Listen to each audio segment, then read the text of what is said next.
Mesdames et messieurs, bonsoir.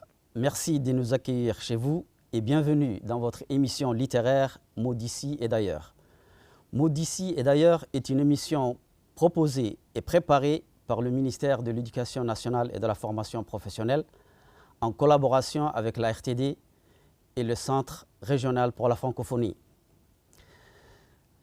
Cette émission a pour ambition première d'insuffler le plaisir et le désir de lire chez les élèves, mais également chez la population, et par conséquent, réduire la distance un tant soit peu entre ces derniers et le monde du livre. L'émission ambitionne également de faire connaître les écrits des auteurs djiboutiens d'expression française. Pour ce nouveau numéro, j'ai le plaisir d'accueillir une éminente personnalité au parcours professionnel atypique, un amoureux du livre et de la littérature. Il s'agit de M. Abdi Elmi Ashkir. Bienvenue dans l'émission et merci d'avoir répondu à notre invitation.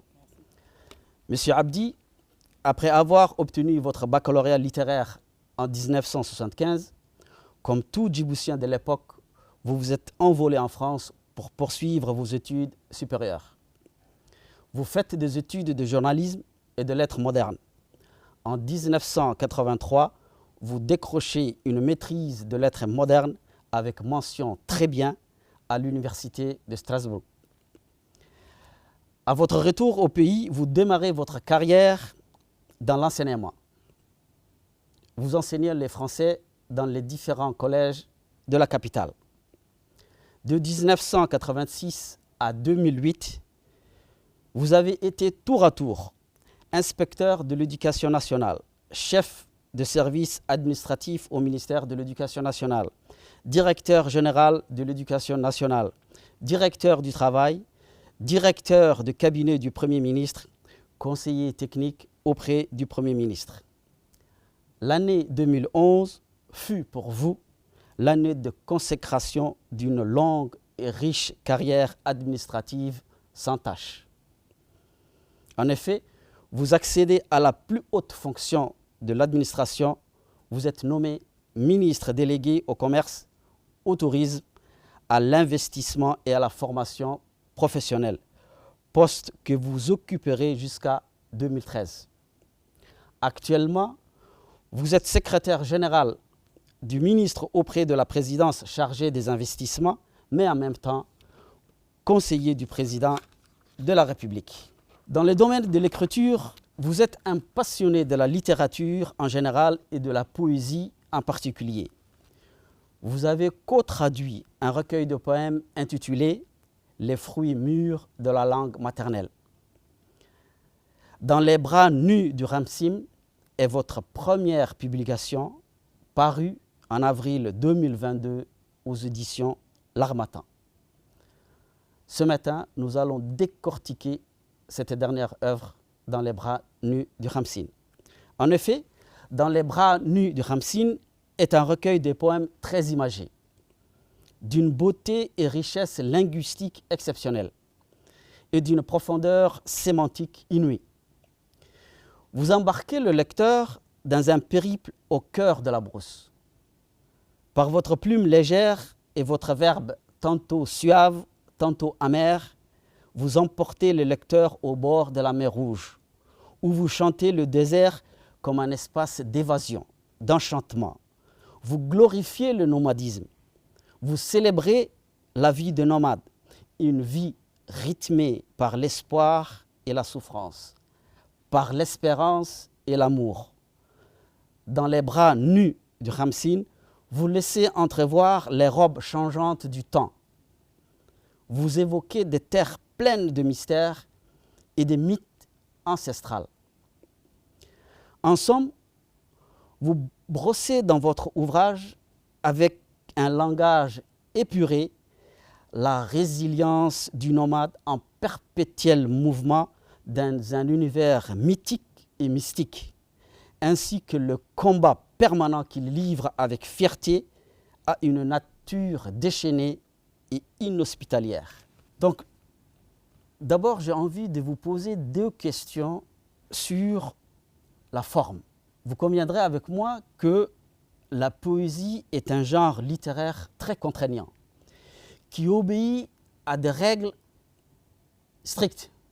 Par exemple, la longueur des vers, le schéma de rime, le nombre de vers dans une strophe, ou également le nombre de vers dans une même strophe. Mais à la lecture de votre poésie, le lecteur sent une certaine musicalité. Vous faites fi des règles conventionnelles de la poésie.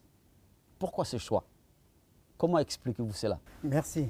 D'abord, je voudrais remercier pour votre invitation. Deuxièmement, je voudrais aussi féliciter l'Éducation nationale et la RTD pour l'organisation de telles émissions littéraires, ce qui était absent du paysage médiatique de Djibouti. Donc, félicitations. Merci. Alors, je voudrais aussi un peu ajouter, pour quand vous voulez me présenter, vous avez été très généreux. Très généreux, merci.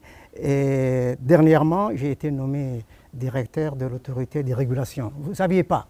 Okay. Vous ne saviez pas, donc je ne suis plus donc, au ministère des Investissements. Voilà. Pour répondre à votre question, c'est vrai que dans l'espace franco-français, si on fait attention à la littérature, à l'histoire littéraire française, il y avait des règles conventionnelles strictes. Mais depuis le 19e siècle, il y a des auteurs franco-français qui ont, bien sûr, font fi de ces règles conventionnelles. Je vais citer Mallarmé.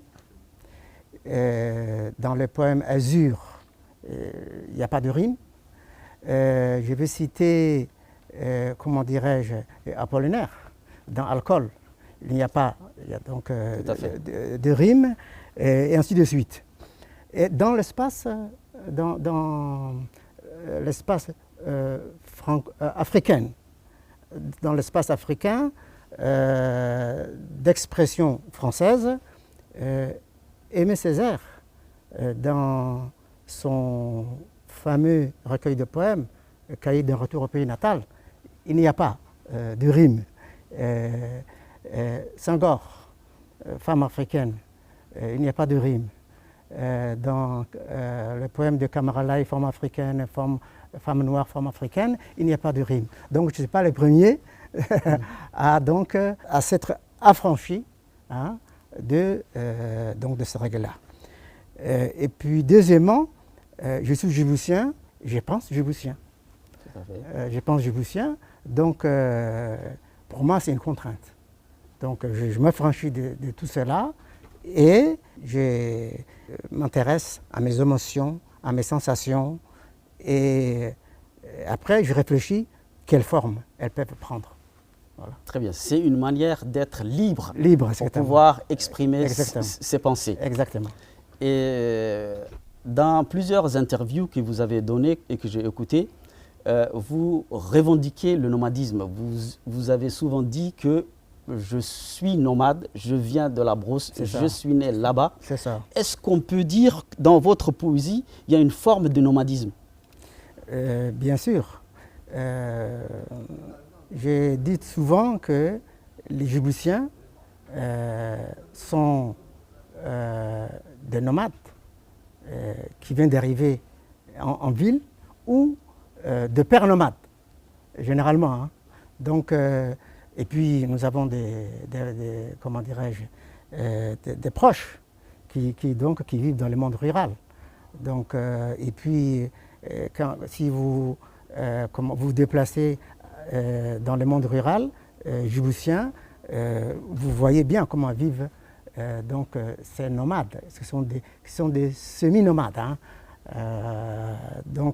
Mais il y a quand même, ils survivent difficilement, même s'ils sont ces nomades, s'ils ont tendance à apprivoiser ces difficultés-là. Très bien, merci. Une autre question par rapport à la forme. à la lecture de votre recueil de poèmes, le lecteur remarque une absence très marquée de ponctuation. Généralement, dans un texte en prose ou en vers, la ponctuation aide à la compréhension. Elle sert à clarifier le sens. Elle suggère des intonations et traduit les nuances de la pensée. Et par conséquent, elle facilite la lecture. Mais dans votre poésie, il n'y a pas de ponctuation. Comment expliquez-vous cela? C'est une façon de dire au lecteur, débrouille-toi, lis ce texte, ce poème, engage-toi, implique-toi, parce que ce qui compte quand on lit un poème, c'est la recherche sémantique, c'est le sens. D'ailleurs, il n'y a pas un seul sens, il y a un sens pluriel. Un sens pluriel. Hein. Donc, c'est une façon de dire au lecteur, débrouillez-vous pour savoir où on peut mettre le point, où on peut mettre la virgule, où on peut mettre le point-virgule, etc. De toute façon, quand vous lisez, vous êtes obligé de vous arrêter, vous êtes obligé de marquer une pause, là où il y a la virgule, vous êtes obligé de souffler, et donc ça vient naturellement. Donc, enfin, je me libère de la contrainte, mais cette contrainte n'est pas absente chez le lecteur pour que le poème ait un sens. Voilà. Très bien. On peut dire que c'est une manière de proposer une variation de sens. Exactement. Donc chaque lecteur pourra donner le sens qu'il voudra à un poème qu'il a. Parce que ce qui compte, ce n'est pas ce que moi, le sens que je peux donner au poème. Ce qui compte, c'est le sens que construit le lecteur. Tout à fait. Il y a autant de sens que de lecteurs. Donc le lecteur a tout le loisir de se donner un sens. Très bien. Merci, Monsieur Abdi. Maintenant, venons-en au recueil de poèmes. Généralement, lorsqu'un écrivain, qu'il soit romancier, poète ou dramaturge, décide d'écrire, c'est pour, entre autres, faire découvrir au lecteur sa vision du monde. Vous, poète, artisan du verbe, pour vous exprimer, vous avez choisi la poésie, qui est l'art du beau langage par excellence. À quelle fin utilisez-vous cet art? C'est une question difficile. En fait, en d'autres termes, vous me dites à quoi sert la poésie. C'est un peu ça. Hein. Quel est votre objectif? Voilà, en général, lorsqu'un écrivain il décide d'écrire, c'est pour porter un combat philosophique, politique, culturel. C'est ça. Donc, à quelle finalité vous utilisez la poésie? Moi, je chante la vie des nomades. Je chante la nature djiboutienne. Quand vous lisez, je parle du vent, je parle de la mer, je parle des montagnes, je parle du sable, je parle des dunes, je parle des volcans, des laves, etc. Donc c'est un concentré de la nature djiboutienne. Donc c'est une manière de dire votre environnement immédiat. Exactement. Très bien. Le Ramsin constitue dans votre recueil une thématique qui traverse toute l'œuvre. C'est également le leitmotiv des poètes de la Corne de l'Afrique. Du côté de chez nous, les poètes qui vous ont précédé sur ce plateau ont eux aussi, à leur façon, parlé du Ramsin. Pourquoi ce vent chaud, sec, qui est craint par les humains, inspire-t-il tant les poètes? Le Ramsin, donc, c'est ce vent chaud qui revient tous les ans. Il revient tous les ans et les Djiboutiens les connaissent. Certains, comment dirais-je, se protègent de ce vent chaud. D'autres l'accueillent à bras ouverts. Pour moi, c'est un personnage. C'est un personnage qui fait partie de notre vie, puisque c'est un personnage que j'invite tous les ans et qui est là. De temps en temps, dans les quartiers populaires où il y a de la poussière, le khamsin couvre de poussière, dans linceul de poussière chaude. Et donc, c'est un personnage pour moi vivant qui revient tous les ans et dont on doit tenir compte. C'est ça. Très bien. Même le mot khamsin apparaît dans le titre de l'ouvrage, dans les bras nus de khamsin. Exactement. Et comme vous venez de dire, c'est une image. Vous l'avez même personnifié, le khamsin. Exactement. Quelle est la signification profonde de cette personnification? D'ailleurs, dans votre image, lorsque vous parlez de la mer, du vent, vous utilisez beaucoup de ressources littéraires, c'est-à-dire beaucoup d'images et surtout beaucoup de personnification. C'est ça. Alors, quel est le sens profond de la personnification que vous utilisez beaucoup? Pour mieux faire comprendre ce que je dis, il n'y a rien de plus, comment dirais-je, performant que la personnification. C'est aussi une certaine philosophie qui donne priorité à l'homme. Et donc, quand je décris quelque chose et que je compare au geste de l'homme ou à l'homme, c'est une façon de donner de l'importance et de le mieux accueillir. Ah, voilà. D'accord. Merci bien. Alors, votre recueil de poèmes s'ouvre par un poème intitulé Mer rouge. Mer rouge, vous faites un clin d'œil à l'immigration. Donc c'est un poème qui parle de l'immigration. Et le lecteur sent, à la lecture de ce poème, il sent une certaine complainte, une certaine mélodie à la manière du spleen baudelairien. Vous dites à la fin de ce poème, elle est rouge de sang, elle, c'est la mer. Elle est rouge, notre mer, du sang des naufragés, du sang des migrants, du sang de notre chair, du sang de notre sang.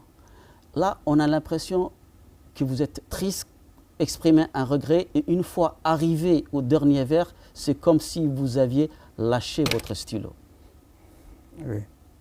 Alors, est-ce que en parlant de l'immigration de cette façon-là, vous faites un constat ou bien vous véhiculez un message? Voir une partie de notre jeunesse, voir une partie de la jeunesse africaine partir et s'évanouir, comme dit le poète, dans les horizons, dans les profondeurs de la mer, cette tragédie me touche beaucoup.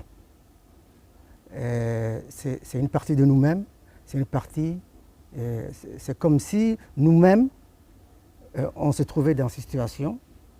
Donc il faut dire que ça, ce n'est pas acceptable, ça c'est dur, ça existe, mais c'est dur, c'est difficile, donc il faut qu'on trouve une solution. C'est un peu ça. C'est une façon de dénoncer ça, de dire à la jeunesse, ça, ce n'est pas une solution. Voilà, c'est de ne pas se lancer dans cette aventure périlleuse. Exactement. Voilà, et vaut mieux rester chez vous. En tout cas, vous passez un message à la jeunesse du continent, et en particulier de la jeunesse djiboutienne, pour qu'elle ne se lance pas dans cette aventure très périlleuse et très dangereuse. Prenons maintenant le poème intitulé Volcanique, qui est à la page 14. Dans ce poème, vous décrivez deux qualités qui sont essentielles aux nomades, c'est-à-dire la solidité physique et le courage. Mais pour parler de ces deux qualités, vous utilisez le champ lexical du volcan. Vous dites « Ô nomade silice le jour, nomade obsidienne la nuit, sortu du feu, sortu du volcan ». Lorsque vous décrivez les membres du nomade, vous dites tes membres sont lave cordée, ta mémoire, Pierre Ponce, flotte à la surface du lac Assal. Pour louer son courage également, vous citez dans ces poèmes des lieux qui sont craints par les humains, des lieux qui sont entourés par des mystères, tels que le Goubet, le mont Haré. Pourquoi vous utilisez un tel champ lexical? D'abord, vous avez bien vu que le nomade, c'est un être courageux, être humain, courageux, plein d'énergie, qui se plaint rarement, et donc solide.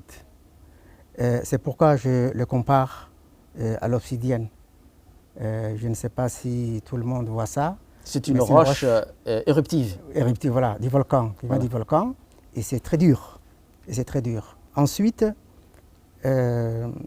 j'ai aussi parle un peu des sites, des lieux qui vivent dans notre imaginaire, comme le Goubet. Dans le Goubet, il y a l'île du diable. Il y a l'île du diable. Et certains, je crois que certains qui refusent de s'y aventurer.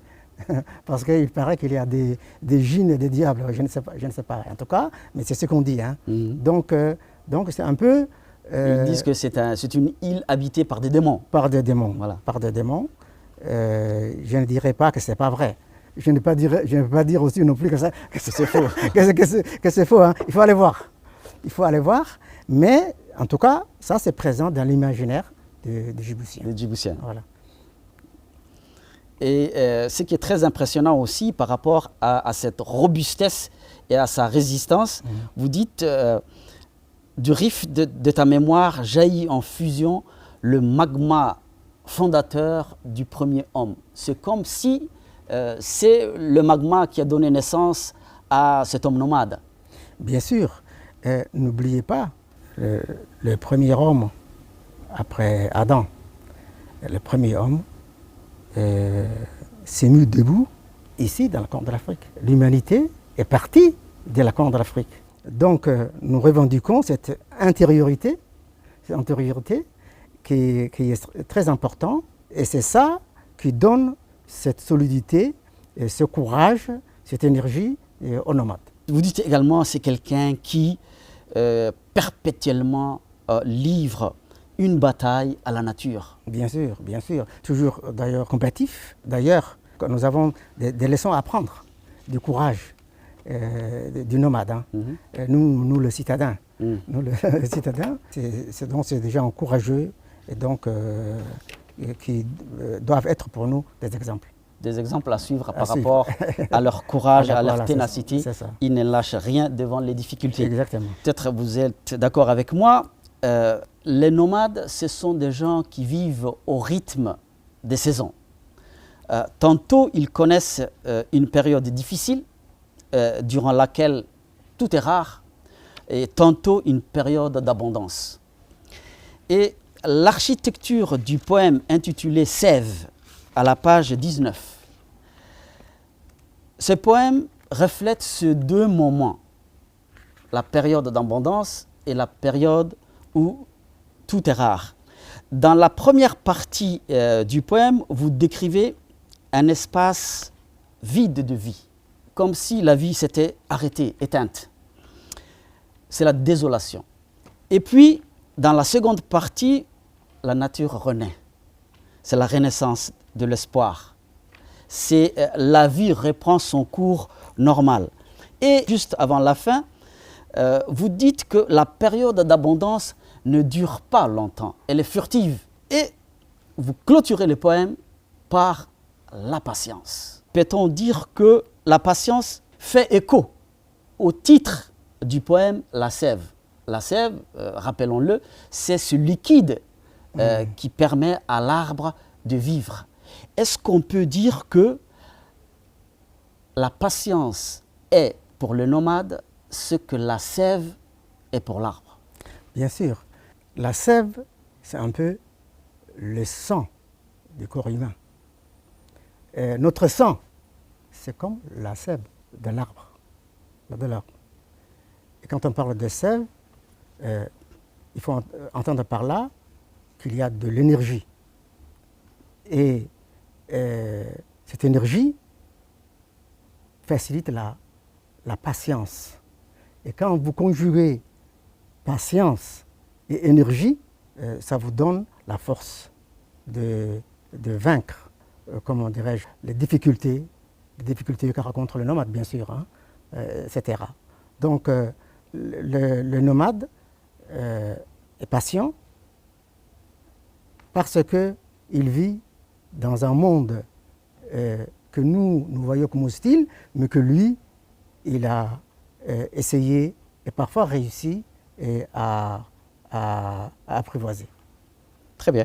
Donc, on peut dire que la patience est une qualité essentielle pour pouvoir vivre dans des espaces truffés de tous les dangers et pour pouvoir supporter les moments difficiles. Oui, la patience est très importante parce que ça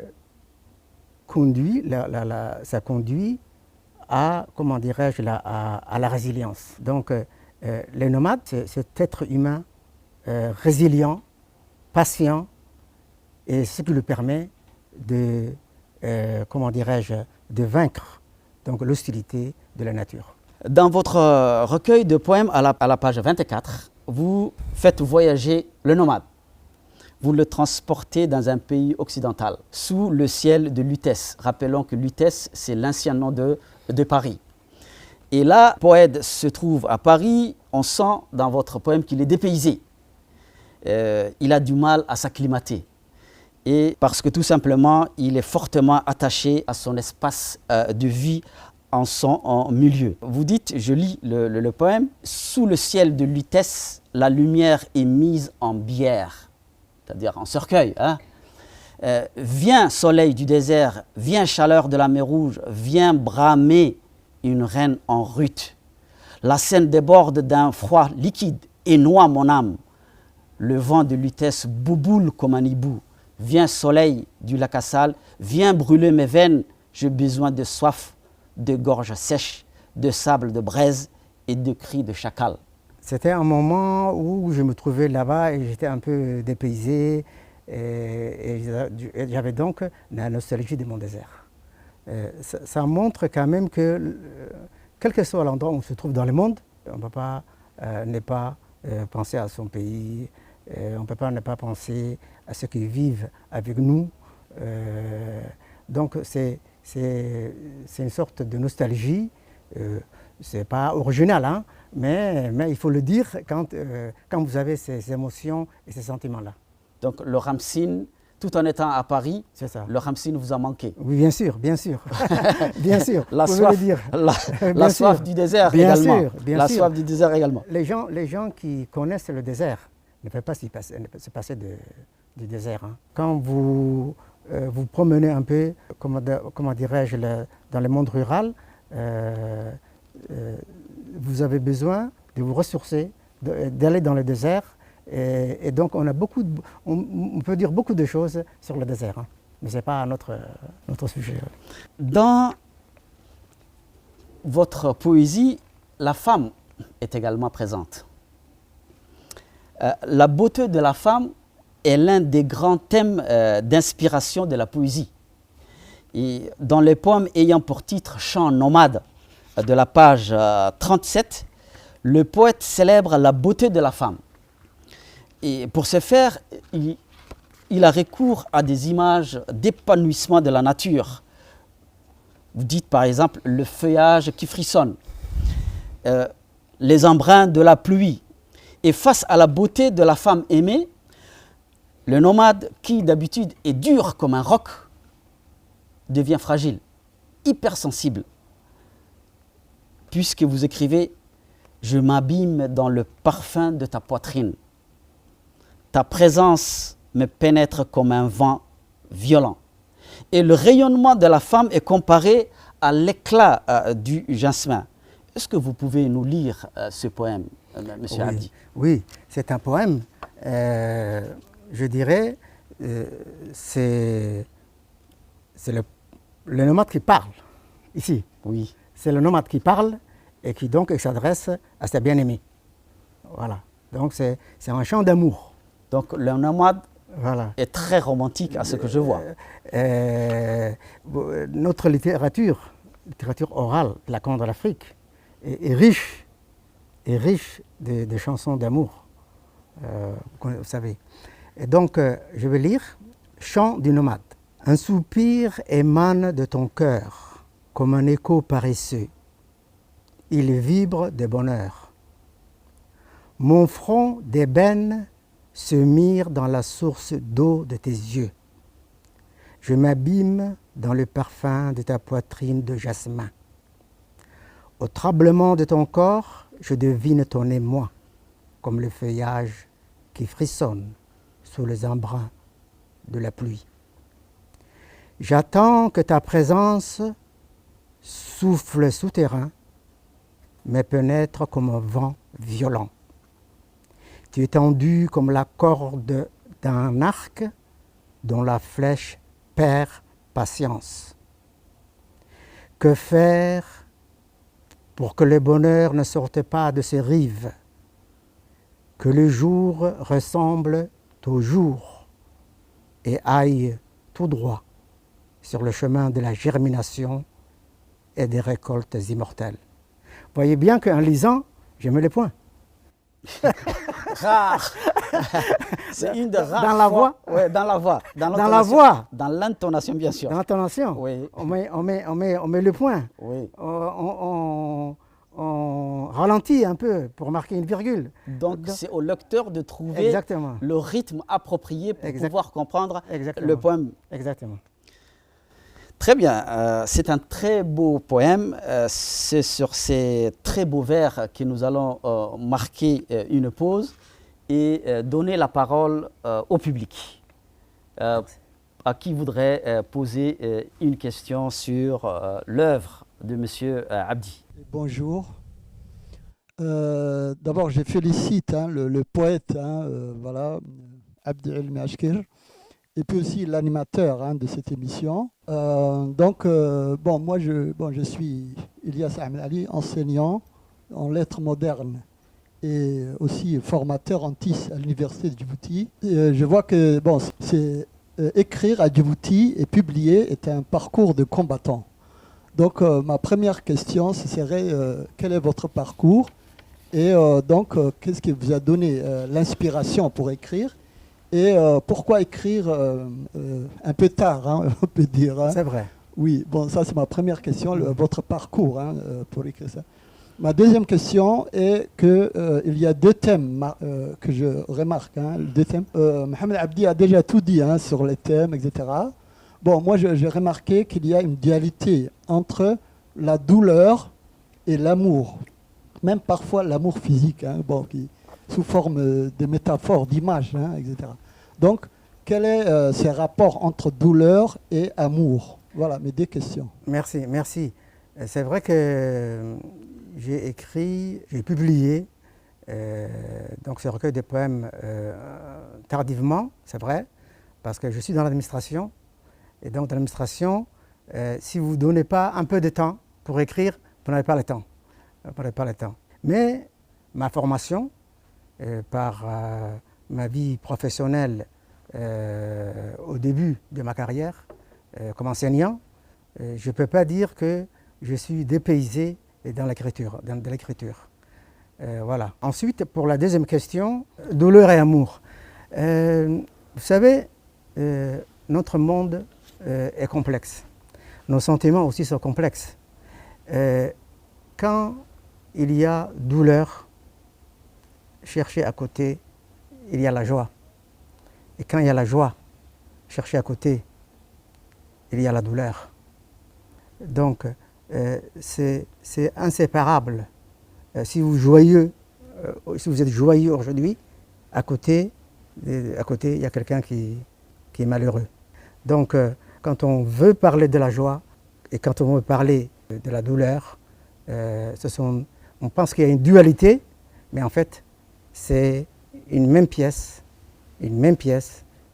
qui a ces deux faces. Les deux faces. Voilà. Voilà. C'est les deux faces d'une même pièce. D'une même pièce, voilà, c'est ça.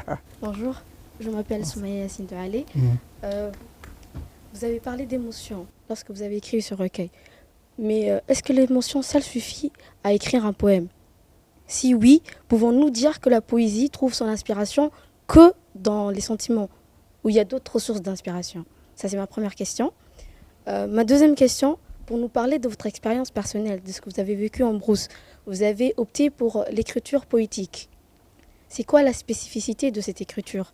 En quoi cette forme nous montre, met plus en valeur le contenu du texte, donne plus de force au contenu, aux propos qui se trouvent dans ce poème? Merci beaucoup. Okay. Une petite rectification, je n'ai pas vécu en brousse, hein, mais mes proches vivent encore et ont vécu. Donc voilà. Les sentiments, c'est quoi un poème? Un poème, comme dit notre animateur, c'est un art. C'est un art. C'est un art qui consiste à suggérer, exprimer, évoquer des émotions, des sentiments, etc. Parfois, vous ne pouvez pas prendre le stylo et écrire. Donc, c'est quelque chose qui vient du fond de nous-mêmes, et que vous extériorisez. Donc, si vous n'avez pas d'émotion, si vous n'avez pas de, comment dirais-je, des sentiments créateurs, ce serait difficile d'écrire donc un poème, parce que votre objectif, c'est d'exprimer donc ces émotions, mais aussi de toucher le lecteur. Donc, si vous n'exprimez pas ça, ce serait difficile de toucher le lecteur. La deuxième question? Ma deuxième question, c'est la spécificité de l'écriture poétique. La spécificité de l'écriture poétique. Oui. Ok. Vous connaissez, je crois, Aimé Césaire. Aimé Césaire dit « La poésie, c'est la parole fondamentale. » La parole fondamentale. Donc, si vous avez quelque chose de fondamental à exprimer, vous choisissez la poésie. Qui d'autre? Je m'appelle Nima Hassan Daher et ma question c'est j'ai remarqué l'omniprésence des références que vous avez faites à la nature. Est-ce qu'elles reflètent votre état d'âme? Et est-ce votre manière de nous dire de savourer les choses les plus simples de la vie, même dans les difficultés ou les obstacles? Oui, merci. Bien sûr que si je n'avais pas ces sentiments-là, si je n'avais pas ces émotions-là, je n'aurais pas écrit cela. Donc, ce sont des moments où on réfléchit, où parfois on ne réfléchit même pas. Les émotions vous submergent et donc vous mettez sur le papier. Voilà. Bonjour, je m'appelle Yassine Doualé et ma question est, pensez-vous que l'art de l'écriture est assez développé à Djibouti? J'aimerais aussi vous demander si vous avez des projets ou voudrez-vous faire partie des projets visant à former pleinement les jeunes talentueux d'aujourd'hui à vivre leur passion. Par exemple, créer une maison d'édition à Djibouti. La première question, c'était... La première question? L'art à Djibouti, oui, l'art de l'écriture, est-il voilà. assez développé? Voilà. Je crois que l'écriture, on peut écrire en français, on peut écrire en arabe, on peut écrire en afar, en Somalie, et il y a des gens qui écrivent dans ces langues-là. Et moi, j'ai remarqué que depuis quelque temps, il y a la littérature s'est développée à Djibouti. Il y a des poètes, il y a des écrivains, de romanciers, et de novellistes, etc. Donc, j'ai bon espoir que cela va continuer comme ça. Deuxième question. Oui, s'il y a un projet intéressant pour, comment dirais-je, développer la littérature, etc., moi je suis prêt, je suis volontaire. Donc, et même participer à des ateliers pour former les jeunes. Donc, introduire la littérature. Et donc, parce que la littérature, ce n'est pas une inspiration qui tombe comme ça. Il faut travailler, il faut être motivé et il faut travailler. Et donc, c'est d'où l'utilité des ateliers, hein, parce que la poésie, étymologiquement, veut dire créer, fabriquer, créer. Donc, si vous êtes des créateurs, vous serez des poètes. Bonjour, je m'appelle Ayanda Djibril. Je voulais te demander, est-ce qu'il y a un autre livre que vous avez écrit maintenant? C'est ça. J'ai compris. J'ai compris que si j'ai encore d'autres projets donc pour écrire, oui, mais je disais que je préfère dire voilà ce que j'ai écrit plutôt que voilà ce que j'écrirai un livre, etc., etc. Voilà. Oui, rebonjour. Alors, pour ce qui est donc de l'encouragement de l'écriture à Djibouti, donc il n'y a pas de maison d'édition. Bon, il y avait le Francola, mais bon, problème commercial, etc. Donc il faudrait que le ministère de la Culture et le ministère de l'Éducation nationale donc, encouragent donc, l'écriture nationale. Donc bon, j'ai une autre question. C'est que, est-ce que, bon, c'est le genre de poème en vers libre. Donc déjà, ça c'est bon, une difficulté pour les lecteurs. Deuxième chose, c'est que c'est en langage soutenu. Il y a beaucoup de mots difficiles. Même moi-même, il y a des mots que je ne comprends pas. Pour, à vrai dire, voilà. Donc, chantourne, biseau, mavelire, etc., etc. Donc, est-ce que ce n'est pas un genre qui va être marginalisé pour l'étude de la lecture et qui n'est pas réservé à une élite vraiment de l'ancienne école? Parce que même nos étudiants de maintenant, je ne crois pas qu'ils vont tout comprendre. Oui. Je crois que vous êtes enseignant et donc vous n'avez pas de problème, quand vous lisez, de prendre un dictionnaire. Un dictionnaire et donc savoir ce que c'est pour définir ces mots-là. Moi, je pense que j'utilise par exemple un certain nombre de lexiques. Et là, c'est le lexique du menuisier, chantourné, etc. C'est une façon de dire découper, etc. Je crois que la poésie, ça se mérite aussi. Donc, il faut faire un effort pour comprendre. Et donc, on prend un dictionnaire et donc, ça vous fera aussi des mots de plus à avoir dans votre bagage aussi. Ainsi, nous arrivons au terme de notre émission littéraire Mots d'ici et d'ailleurs. Il ne me reste plus qu'à remercier notre invité principal, M. Abdi Ilmi Ashkir. C'est moi qui vous remercie. Auteur d'un recueil de poèmes intitulé Les bras nus du Khamsin. Un grand merci également au public qui a vraiment activement participé à notre émission. Et à vous, téléspectateurs, un grand merci. D'ici la prochaine émission, portez-vous bien.